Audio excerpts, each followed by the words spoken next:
This episode is sponsored by logging into Animal Crossing for the first time in 2 months and being guilted by imaginary animals so hard that you never log in again. This episode is also brought to you by a ban on speakerphone conversations in public. This is Sorry for the Wait. Here we go!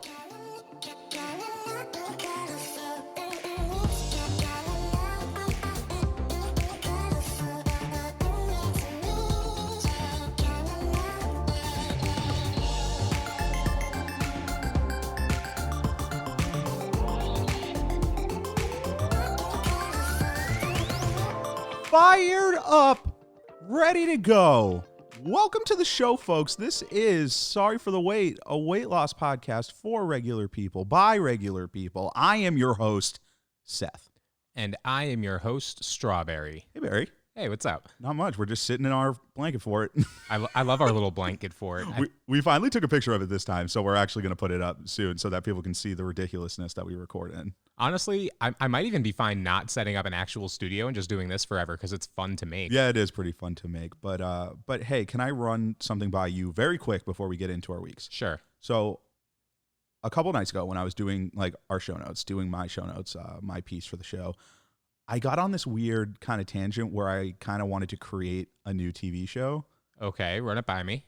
Okay, so Breaking Bread, right? Okay, so Breaking Bread. This is a complete ripoff of Breaking Bad, but it's Breaking Bread. And it's Gus Garrison. He's a baker, and he's struggling like with his bake shop because of the pandemic, and he's about to lose it all. So therefore, he gets into the Coke game.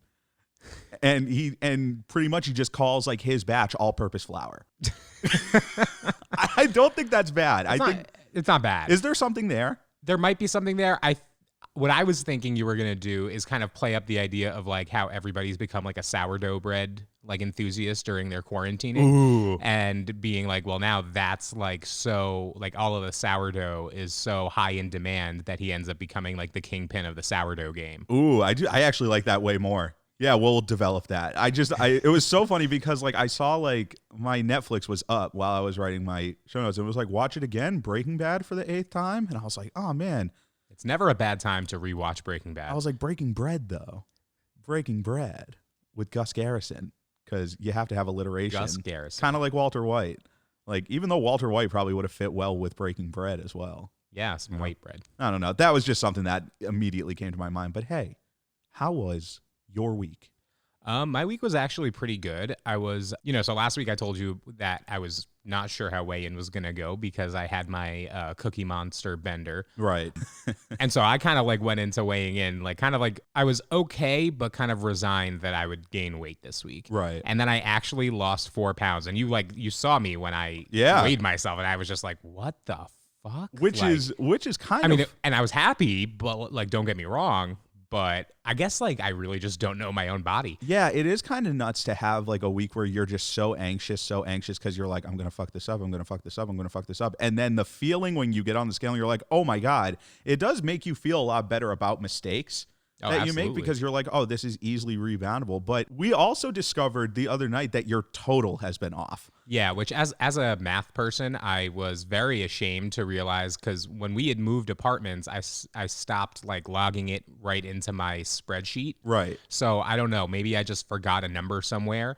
And I thought I was like, now that brought my total to like 79, but it actually brought my total to 86. Yeah, so you're actually at 86 total. So I lost like an extra bonus 7 pounds too, just because I did my math wrong first and for the last like 3 or 4 weeks. I remember we were dumbfounded by this because we were like, well, where's the math wrong? And then obviously you just looked at your starting weight and then looked at this and you were like, oh shit, I must have left something out this entire time. Right. So 86. Yeah. That's wild. You're 15 away from a hundo piece. I know. That blows my mind. Like, it's got to feel, it's funny. We were going through like old pictures, like old camp videos. And like the difference is, it's insane seeing you in those videos and seeing you in those pictures and then just seeing you now. And it's funny how much I used to like hate those pictures and videos because of how fat I looked. And now I kind of like them because it's like, look at how far I've come. You're like, you almost feel a lot better looking at those old photos, just being like, yeah, like I did it. Like, or at least I'm doing it. Like, right. I'm doing it now. And now you'll probably be more inclined to take more photos.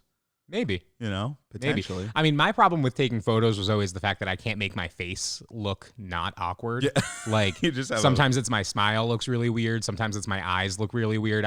I'm such a laser focused. Like Yeah. if I see one thing wrong with it, get rid of it. Most photos of you look like you're perpetually in pain. It's almost as if somebody just punched you right in the calf. Like if you were to take an action shot of me laughing, like you might get a pretty good photo. But if I'm supposed to like smile on cue, it's going to look like an awkward mess. Yeah, no, that's funny though. But it's still 86 pounds. Yeah. That's crazy. It's almost 87 pounds. It is almost 87 pounds. Good math. So how was your week? It was a crazy week. It was definitely pretty stressful because right now it's storm season, baby. And so for my day job, like we deal a lot with natural disasters and storms, and so it was bonkers, for sure. But you know what? Like we got through it and I kind of stayed laser focused, but really there were a lot of excitement and a lot of nerves this week because today, as we record this today, I am starting Real Food again. Ooh. Which is just like, it's here. So are you gonna, let's see, you're gonna have like a large pizza, some mozzie sticks? No,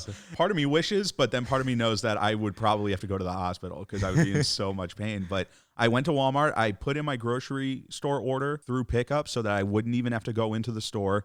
Because, like, who knows if I'm ready for that yet? Because right. I don't know. Like, I could walk by that Ben & Jerry's and honestly, be like... I'm still barely ready to walk into a grocery store. It's a very hard thing for me to not and that was get stuff. That was a very dumb. important aspect for me of, like, how do we eliminate any potential obstacle that could send me down the wrong path? Especially this early on in the transition. Right, like day one. So I put in the pickup order. I went. They brought it right out to my car. The people at Walmart... Great folks. Really appreciate that. So it's 4 ounces of turkey today and a half cup of vegetables and 4 shakes. Ooh, so what vegetables are you gonna gnaw on? I went with sugar snap peas. Okay. And I went with carrot chips. Like, so they sort of look like crinkle cut circles of carrots. Like, and for me, easy. You know what I mean? Like easy and sustainable. And so that's what I'm going to get started with. And I'm super excited. I am a little nervous though, because I just don't know how my body's going to process solids. You know what I mean? Like, True. Like I am expecting to probably not feel too great at the end of today, which kind of sucks when you're just like, I get to eat again, but I'm probably not going to feel as great. I mean, 4 ounces of turkey, and maybe this is also just I have no kind of scope of what 4 ounces of turkey looks like. Like, how much is that? I would say it's probably like the size of your palm. Yeah, okay. So, like, I feel like if you were to have, like, don't have, like, all the food at once. Maybe, like, have a little bit of it. Yeah, I'm definitely once, going to... And then, like, the veggies maybe as a snack later. Right, and I'm definitely going to pace myself with it. And, like, the size of your palm could be totally inaccurate. I thought I just remembered that from, from a nutrition class at one point. But we do have our food scale now. Right. So that's big. But other than that, it was another 2.5 pounds this week. Nice. Which was great, you know. So I'm at 128.5 now. Wow. Jeez. It's pretty wild, man. And you know what's funny is that we had said that I was going to start September 1st. Right. I mean, we're and now it's August 30th, so it kind of seems like you're right. A cheater. Yeah, no, so starting ahead of the game. Yeah, the reason why I ended up doing it is because the transitions is 6 weeks, right? Mm-hmm. If I start today, the end of the 6 weeks it'll fall right on a very important wedding day. And like a wedding day that like I want to be able to enjoy. I want to be able to not have to worry about like, do I have shakes like holstered in my suit like James Bond, like with a mobile martini? Sorry guys, I can only drink shakes today. You should have had the wedding tomorrow. Right, exactly. So yeah, no. So I'm very excited though. I'm definitely very nervous, but I'm ready. Like you're definitely ready. With like a big game or like a big speech or like a big any event, like you prepare, and then you just have to go execute. Mm-hmm. And so like that's just what we're ready to do. But you know what we love to execute? It's the craving of the week. Wow. Craving of the week. Nailed it. Craving of the week, folks. We are back with another craving of the week. I'm really excited for mine this week. Like, yeah. I don't know. I'm looking for utility here, and so I'm very excited. I'll lead it. Yeah, why don't you lead off? Yeah, I'll lead it this week. Okay, I'm thinking about like it's wedding. Like we have friends who are getting married. I have family that's getting married. Like there's wedding season. Like there's just a lot of wedding, and it's tough right now because like weddings are tough to have currently in the state of things. But I've just been thinking a lot about like I got fitted for a suit the other weekend. Nice. And all I could think of was, what if, right? What if I had a beef jerky necktie, right? Okay. Jerky's about longevity. And here's the reason why it's a necktie bear is that have you ever been to like an event? It doesn't even have to be a wedding, just like a big event where they just don't serve the food in a timely manner. Oh, you know that was the bane of my existence. Right. Or the spread situation is just garbage. I only went to events to get the food afterwards. Exactly. And that's the thing, is that there might not be like a pre-meal like spread, like a little hors d'oeuvre, if you will. You know, and so there are a lot of these weddings that like I've been at, or like big events that I've been at. I've been like, hey, is anybody else hungry? No, just you? Yeah, no, is it just me? Okay, I'll go fuck myself. And then I just have to eat it, like, theoretically. By not eating it. Yeah, and you just have to sit there. So with beef jerky necktie, I'm just sitting there, you know, and I'm going to have to get the maneuvers down, but maybe it's a bow tie. Maybe it's a long tie. If I eat it, it automatically turns into a skinny tie, you know? Well, I was thinking that if you got like a Slim Jim, it could kind of be one of those bolo ties. Yeah, you could bolo tie a Slim Jim. So, like, there are so many combinations of jerky tie that, like, I feel like I could have, like, a vast collection for different events. I feel like you might need to have backup ties just because, I mean, once you eat that tie in the middle of the ceremony, now you don't have a tie and you look like a schlub. And I thought about that, right? So here's the thing. Let's put it at a wedding, right? Yeah. So when I'm, like, sitting here sneaking bites of jerky tie, I am observing everybody else drinking, right? Most people drinking, most people having a good time. I think. Oh, okay. So this isn't during the ceremony. No, not during the ceremony. Okay. I'm not a barbarian, but like this is kind of like that weird in between time when you eat. And so really what happens is that people are like getting drunk. Like weddings go off the rails after the ceremony. Like no matter what anybody says, everybody's drunk. Like the suspenders are ditched, the ties are ditched. Like everything is just kind of everywhere. And so I think at that point, if I've consumed the tie, people will be like, oh, yeah, he ditched the tie. Probably a lot more comfortable, huh? And I'll be like, get away from me. Like you might want to work on the small talk, but yeah. Yeah, you know, Sounds like a plan. Well, here's the thing is that I'm going to be very defensive with jerky tie. You know what I mean? Because I can't be around dogs. That's true. That's rough. You know, I can't be having. Rough. Yeah. Yeah, that would be tough. That would be very, very tough. So that's where I'm at. I think beef jerky necktie has some legs. And I think that my top kind of flavor, I'd probably stick with the original, but I'm a big teriyaki jerky guy. Now, is it beef jerky? Yeah, I'm going to stick with just straight beef jerky for the beta test. No other types, though. Yeah, for the beta test. You know, I could branch out eventually, but I'm sticking with beef right now. Because I remember in the Poconos, they had this jerky outlet with so many different exotic jerkies. So many. Ugh. They had kangaroo jerky, which like was kind of a bummer. Yeah, and when I see kangaroo, like I don't know if they're an endangered species, like an elephant or something, or a rhino, but I just like think of like, oh, you killed a kangaroo. Yeah, I was like, why kill the roo? Like crocodile jerky, I get it. Who wants a crocodile? Yeah, no, like, you can.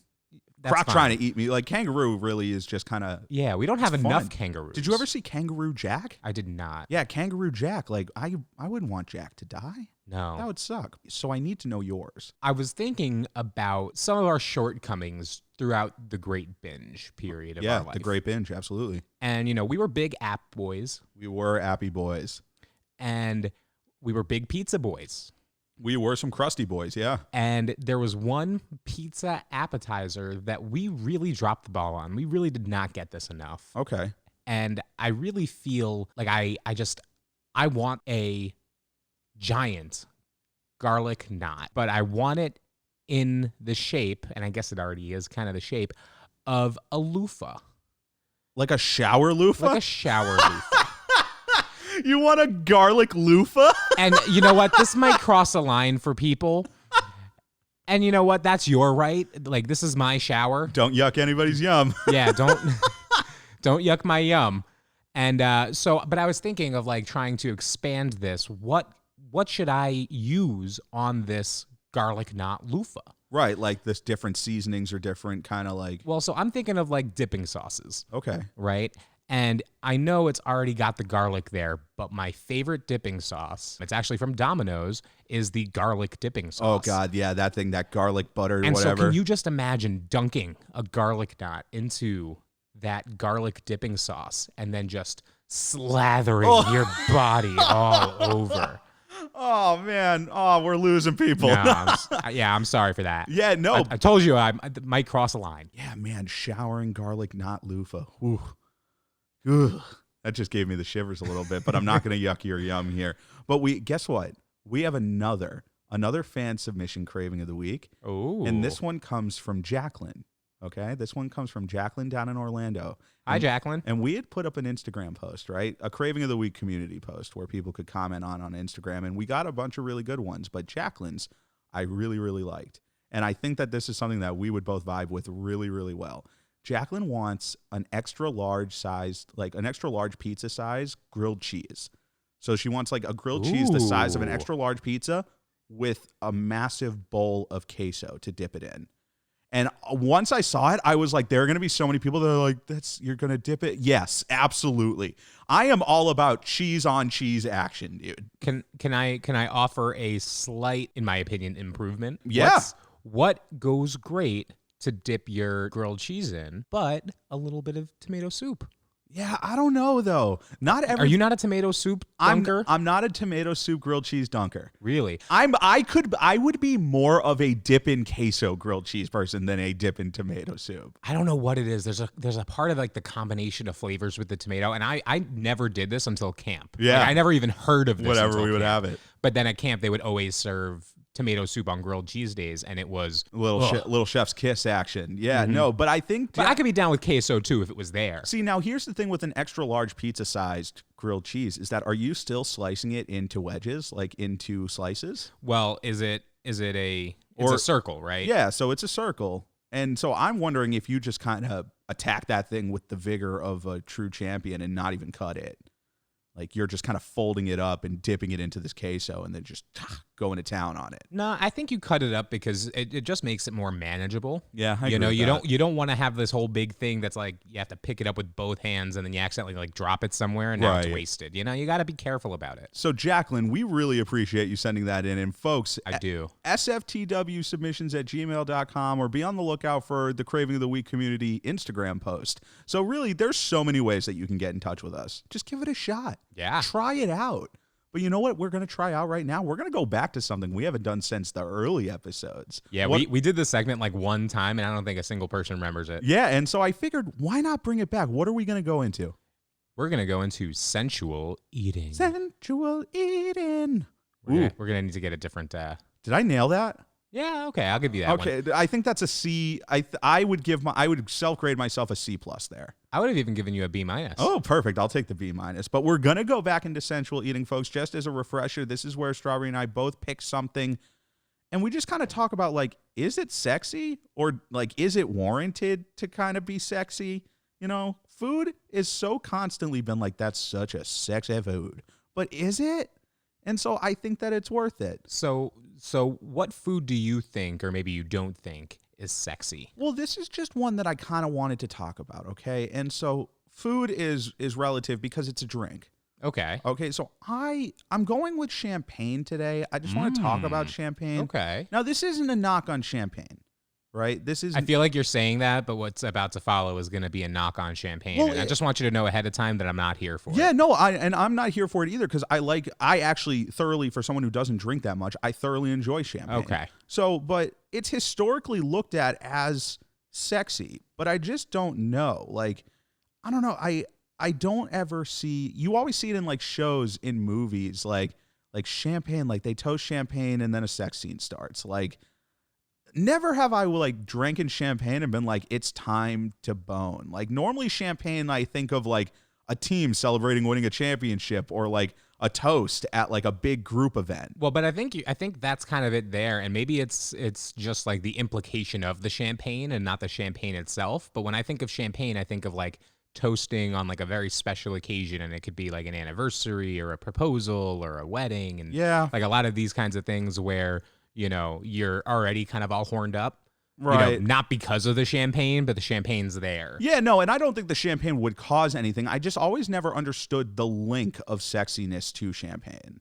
Because I always just kind of looked at it as like never has like a team like won the Super Bowl and done champagne and then they all take a look around each other and they go, "What's up?" And then go from there. Or you know what I mean? Like, or whenever you would you would check into a hotel and there's like chocolate covered strawberries and champagne. Like that, I don't know. The carbonation, I feel like it would make me just a little bloated. Yeah, you know what? That is a good point. You know, too much of that carbonation could really put an end to any sexy times before they even start. Exactly. Like, you're not trying to be bloated while you're boning, dude. Like, I don't care who you are. Like, that's just uncomfortable. And so champagne for me, I think it's open to debate. I can be swayed either way. I think it's just like I look at it and I just go, is that really sexy? Like, should it be associated with sexy time food or sexy time drink? Is there a different drink, like alcoholic beverage, that you would think is that's the thing, better sexy? No, I think just all alcohol does that. That's true. But like, do you think of like beer as like, oh, that beer makes me like, that's such a sexy like drink? To somebody it probably is, you know what I mean? It could be like, for me it's tough because I don't really drink that much. Yeah, so like it's tough for me to kind of look at that. Like, I could look at whiskey with the same kind of like sexual level as champagne, I feel like.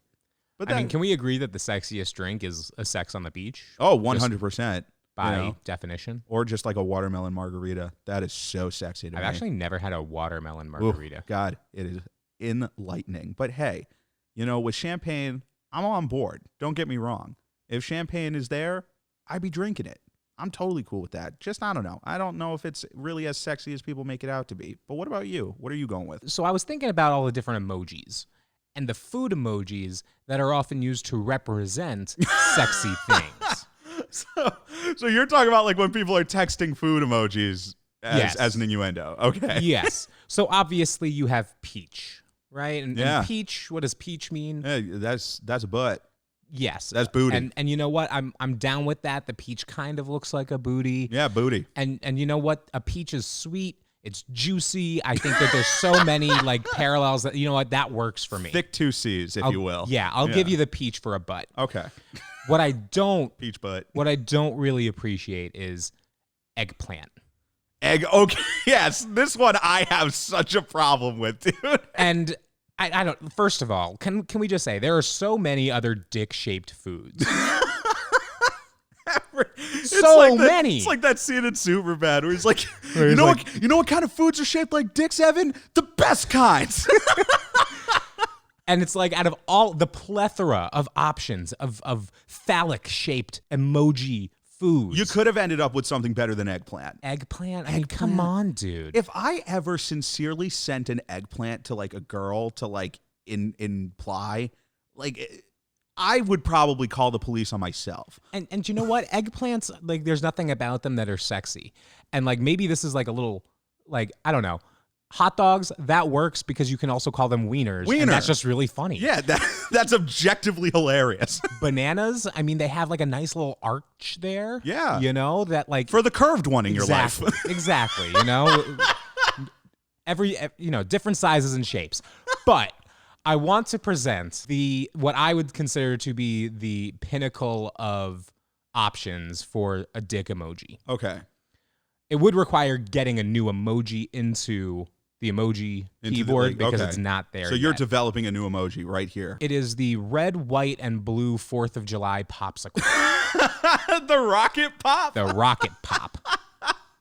Okay, that's fair, you know. And are you keeping it red, white, and blue? Absolutely, because I think that it really creates a nice division of the analogy, let's say, where, you know, the tip of it is red.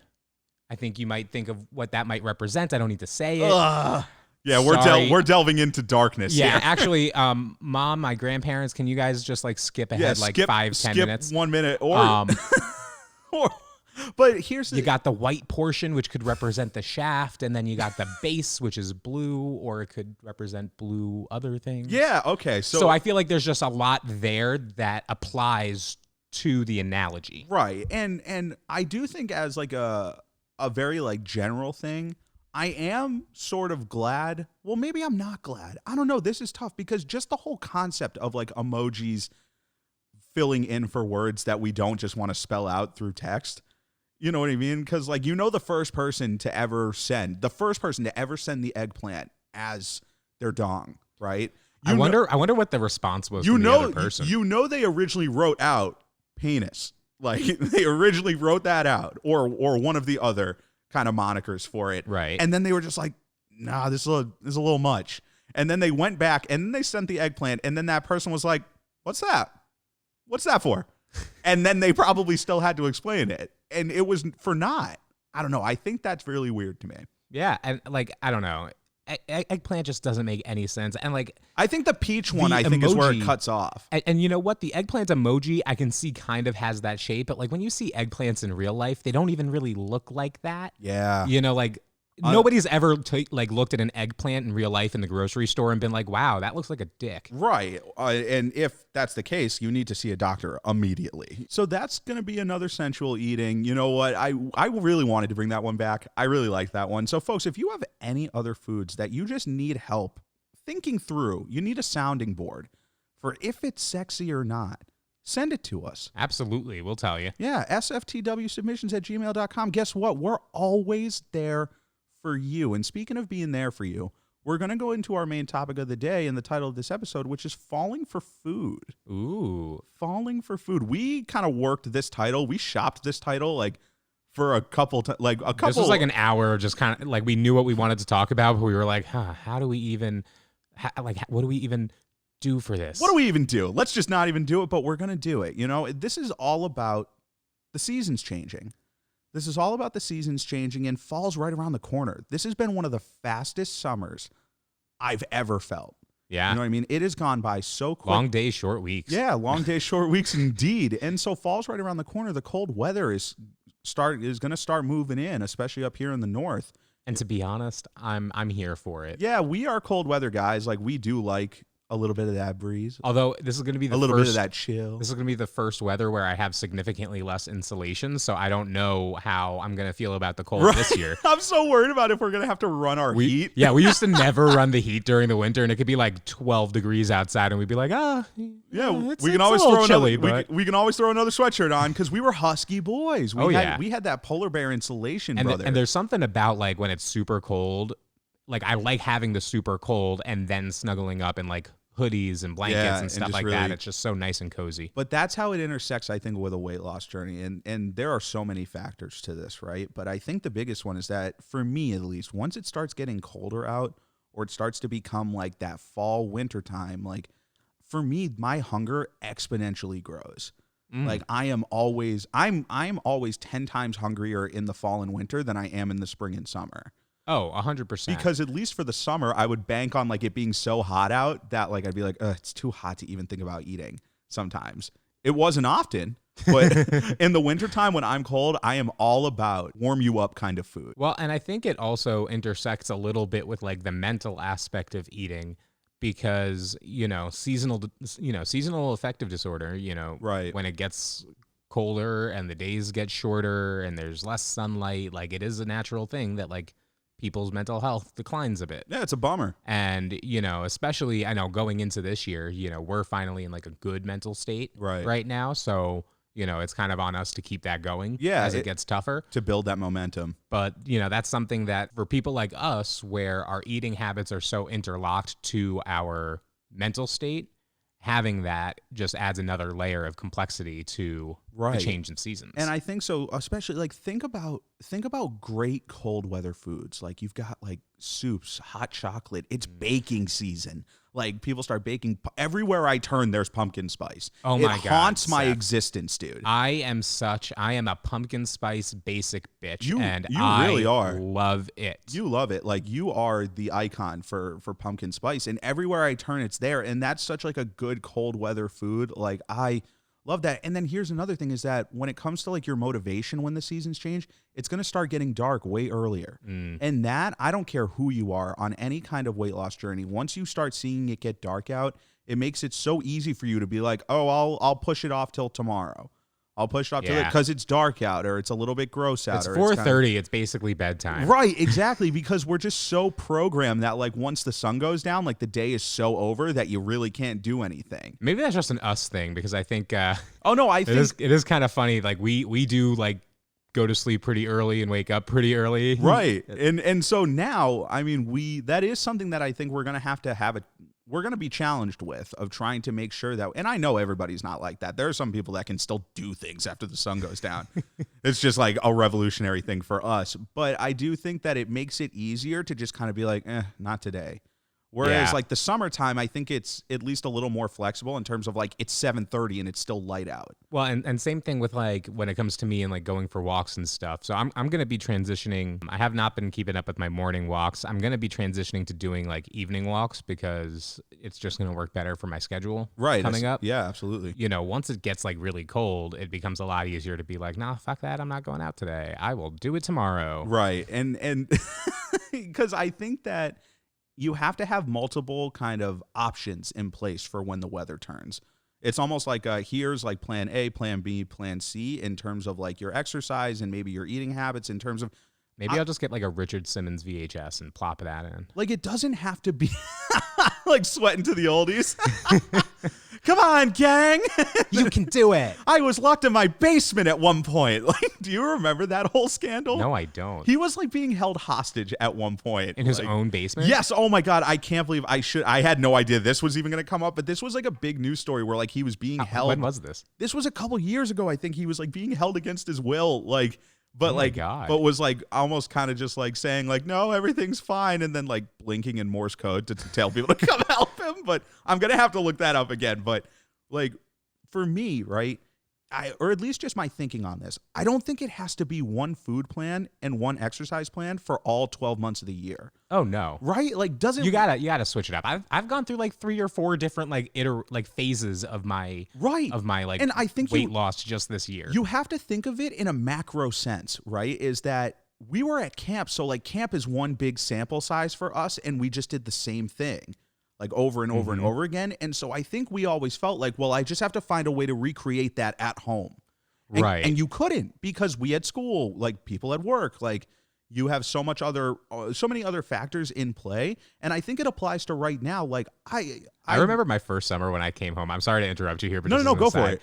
My first summer when I came home, I was like, I'm going to keep doing like calisthenics in the morning. Right. And I literally like tried to do a full like cals period, like the same way it would happen at camp at home in my neighborhood. And like halfway through it, I was like, this fucking sucks now. There's nobody else here. Right. It's just like, you. And that's a really tough part about it. But I think that we were so conditioned for it to be like that we felt like we had to replicate it at home. And then I think of us years and years later, it shouldn't be the same for per season. Like, I don't think all 12 months have to be identical. I think you could easily have like this is what works for me in the fall and winter, and then this is what works for me in the spring and summer. Whether it's food and exercise or just food or just exercise, because I know that we're just dealing with a lot of different arrows flying our way, and we just have to find the best way to kind of like manage it. For me, the food thing is the part that I guess worries me a little bit more. Yeah. Because for me, like obviously pumpkin spice is my life, Yeah. but it's not just pumpkin spice. Like I am a fall foods guy. Yeah, fall and there foods, is just there's so much. Like obviously, like to keep on the pumpkin, like pumpkin pie is Obviously. the best pie ever. I would eat it out of season if it was still like widely sold. Right. For me, like the big thing about fall is that since it started to get colder, like it was like fall and winter was the times that my mother would like bake, and my mother didn't bake often because like she just didn't want to always have sweets in the house, like for all of us. But when she would bake, I honestly would get up in the middle of the night. Like I would wake up. Sometimes I would set an alarm for like 1:30 in the morning, and I would creep downstairs and take like 4 cookies out of the bin and then just like run back up to my room and eat them. Like just because like I knew that if I tried to eat 4 cookies throughout the day, I'd have to be way sneakier about it.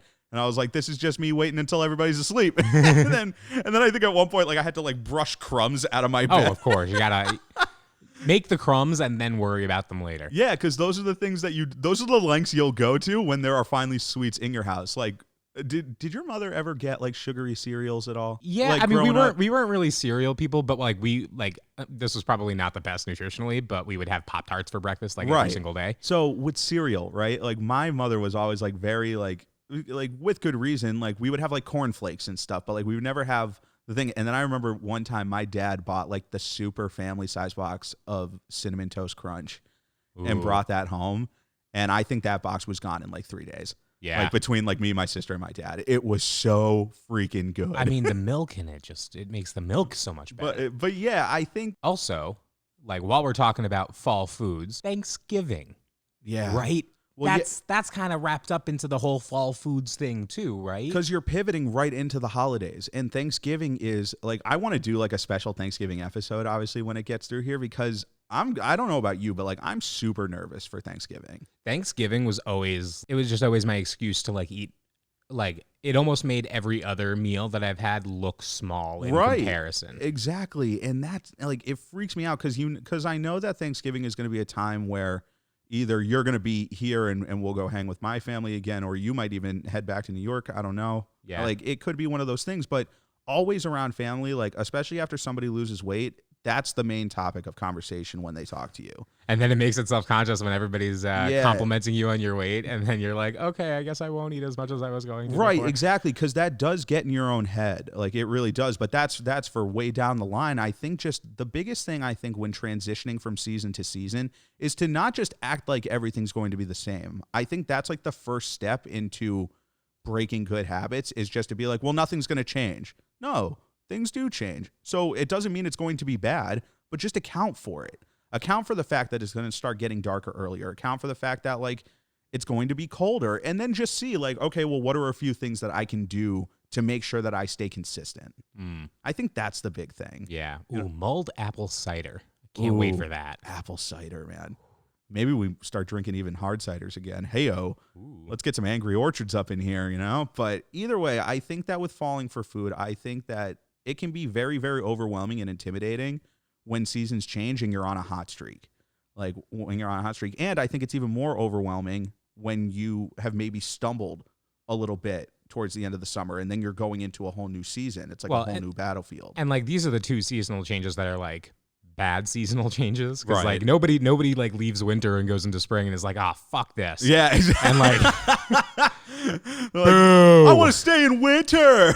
Except for maybe like, I don't know, the state of Florida that gets up to like 102. Like once they hit I remember spring. going down to visit my grandparents in Florida in January in the middle of a quote unquote cold front, and it was literally 55 degrees, and I'm out there in my shorts my shorts and t-shirts, and like these old people are walking down the street in like parkas and winter coats, and I'm just like, oh boy. You know, that's that thin Florida blood, man. That is wild to me. But you know what? That's falling for food. And I think that this topic, right?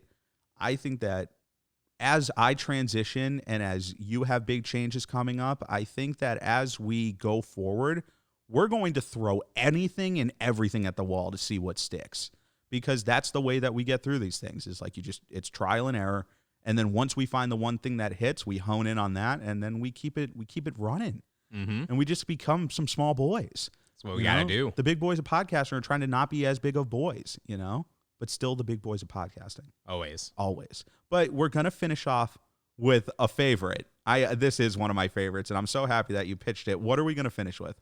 Don't knock it till you try it. Don't knock it till you try it is back. And we had gotten a couple like from this last time after we did this. I mean, I mentioned Rebecca's, where hers was the hot Cheetos and the vanilla ice cream. Oh yeah. and that one was, honestly, like I'm still kind of interested in trying that. No, I am so interested in that. But we are going to go back to it, okay? And so for this, folks, just a refresher, we're just going to name some food combinations that we both enjoy. I mean, we're each going to pitch a few. And even though our general rule with these things is never to yuck anyone else's yum. Exactly. You know, in the heat of the moment, you never know how we might initially react. I will forgive the first 10 seconds of reaction. You know what I mean? Like that's kind of like, I'll always forgive somebody's first 10 seconds, but then once they calm down, and then you can get through to them, then I think it's that. So do you have one specific one on your mind right now? Well, you just mentioned something with vanilla ice cream, so I want to throw this one at you that I saw online. Vanilla ice cream topped with soy sauce. Oh, this is don't yuck anybody's yum. Oh, man. Okay. You know what? I actually, see, I got that initial reaction out of my way. Mm-hmm. I actually think I could be in on this. If I'm a swalty boy, if I'm a swalty boy, I kind of have to stick to my guns here and trust that maybe the sodium aspect of that soy sauce mixed with some vanilla ice cream might not be as bad as everyone's making it out to be. Now, what if we throw a little wasabi on top? Now, absolutely fucking not, dude. Wasabi is something... Can we tangent for a second? Can we tangent? Absolutely, because I have a tangent on wasabi too. So you go first. I remember my dad, my sister, and I, we were out at a Chinese restaurant one time, right? Out at a Chinese restaurant, and my dad gets a plate and it has the ginger and the wasabi. And I remember seeing the wasabi, and I'm like, man, what is that? And my dad's like, it's wasabi. And I was like, is it good? And he goes, give it a shot. And with wasabi, you are supposed to take a little piece of it and like dissolve it in soy sauce. I bit straight into this thing, and I felt like I was going to die. When I tell you that I felt like I was one of Daenerys' dragons, just flame coming out of my nose, dude. It was so rough. Fuck wasabi. Very similar story. So one time I was eating at a sushi place. I had a lot of sushi on my plate, so there was a lot of stuff, there that it's easy to kind of get lost. And, at this point, I was a hungry boy. I was eating the way that I used to eat, which is really just like shovel it into your mouth. Don't even wait to chew and swallow. Just keep getting more. Hungry, beefy boy. And I had this like really huge like specialty roll that had avocado in it. Ooh. And when I bit into it, like the avocado fell out the back way. And it fell down. And I wasn't like paying close enough attention to where it was. So I just scoped. I thought I saw it. I stick it with my fork and just plop it right into my mouth. And it was, as I'm sure you can tell, wasabi. It is just straight up wasabi, dude. And let me tell you something. I mean, when you go in expecting a bite of avocado. With anything, when you go in like expecting something and it's something way different.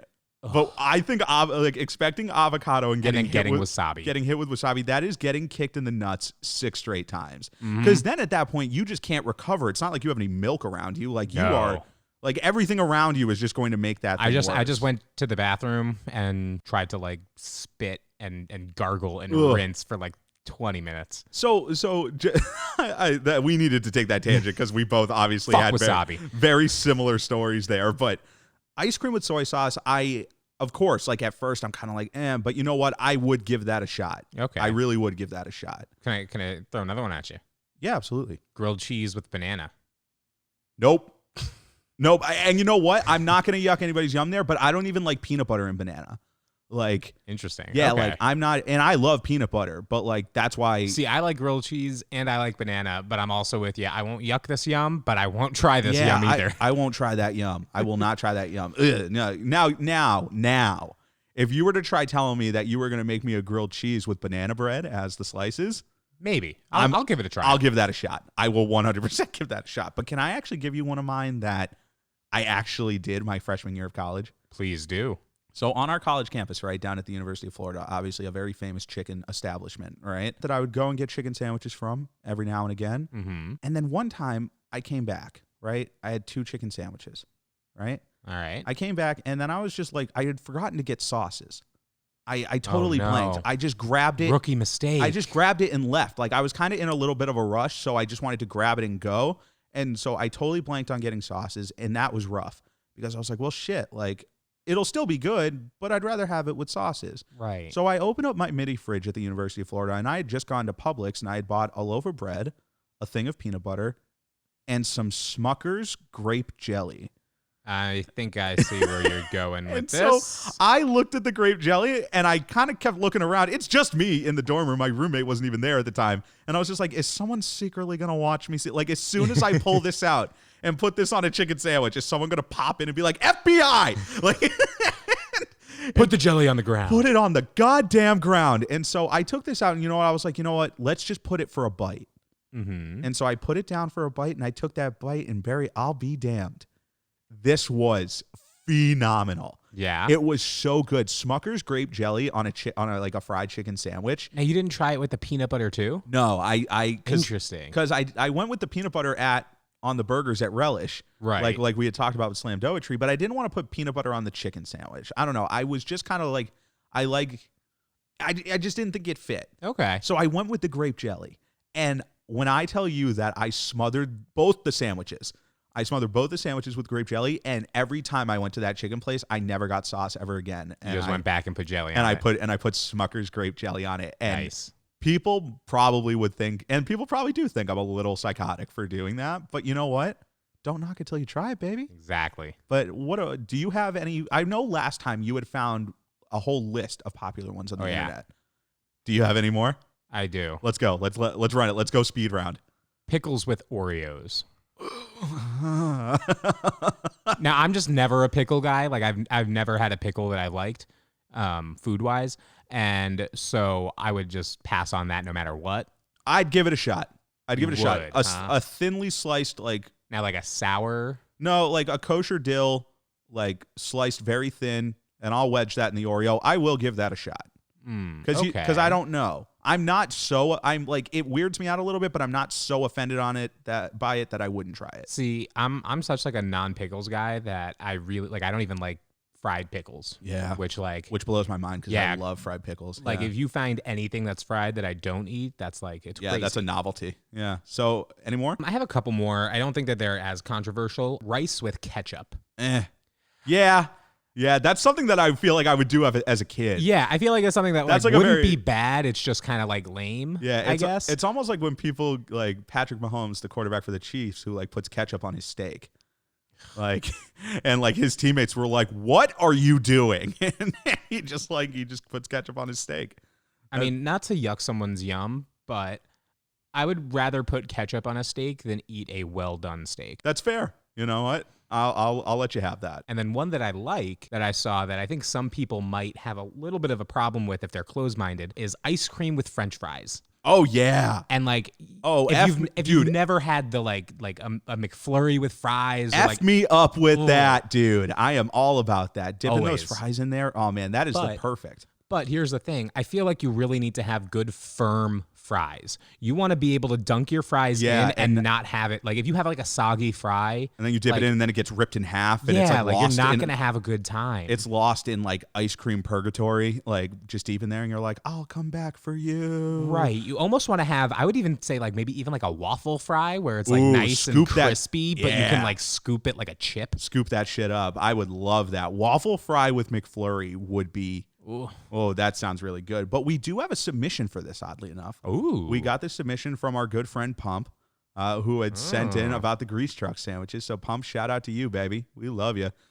Pump is saying ice cream with bacon for breakfast. That's his big thing. And you know what? I am all in on ice cream and bacon for breakfast. I am all in on that combination. Now, I don't know that I am all in on ice cream for breakfast because I just don't know that my tummy can handle that. Yeah, you know what? It would have to be like a Saturday when I have nothing to do and I'm always near a bathroom. But like for me, the crispness of the bacon matters with that ice cream. I am pretty partial to like, I don't need my bacon to be super crispy. I kind of like a little bit of that flop. Yeah, me too. I like a little bit of that flop. But I think if I was to have ice cream with bacon, I would want the bacon crispy. Is this like strips of bacon or is it like bacon bits almost? I think the world's your oyster here, but I'm thinking of it as like sliced bacon. Because I'm thinking of it almost, and maybe this is just way too much, but I'm thinking of like you can have like the crispy, like the very crispy bits be like bacon bits that are sprinkled on like sprinkles. Right. But then you could also have like the like floppy or softer floppy chocks. Yeah, right, and that could almost be like having like gummy worm consistency in like an ice cream. Ooh, actually, I like that. So you just have like streams of bacon throughout the layers of your ice cream. Mm-hmm. I do like that. You know what? I think Pump's onto something here. And you know what? Why don't we just put some soy sauce on it and call it a day? Yeah, but let's put some fucking soy sauce on it. Put some soy sauce on it. Get some waffle fries. Let's go nuts. You know what? I'm ready to eat. No. Where's that 4 ounces of turkey? Yeah, give me that 4 ounces of turkey. Honestly, right after we finish recording this, I'm going to go portion out my 4 ounces of turkey in like meal prep containers with the half cup of vegetables. We should take a video of you eating it so that we can save it for posterity. Memorialize the moment. But you know what? Speaking of memorializing the moment, we're going to go into closing thoughts. And honestly, that's kind of where I'm at right now. I'm fired up, ready to go, ready to get back into real food. And I'm excited for you. I know, and obviously, like, I wouldn't have been able to make it this far if you weren't here. And I hope you know how much I truly appreciate that. Aww. Because I'm not joking, Bear. I would have broken, and it would have been rough, and it would have been dark. And so, like, now that we've made it, I'm so excited that, like, we have the Ninja Foodie here that we had put up on our Instagram story. I know. I can't wait for, like, that's my selfish reason for wanting you to eat real food is because I know that, like, I want to cook. You want to cook, and, like, you're gonna be a lot better at picking it up real quick. So I'm just kind of excited for you to be able to cook for me. Yeah, and you're gonna ride the wave. Oh, absolutely. As long as you clean.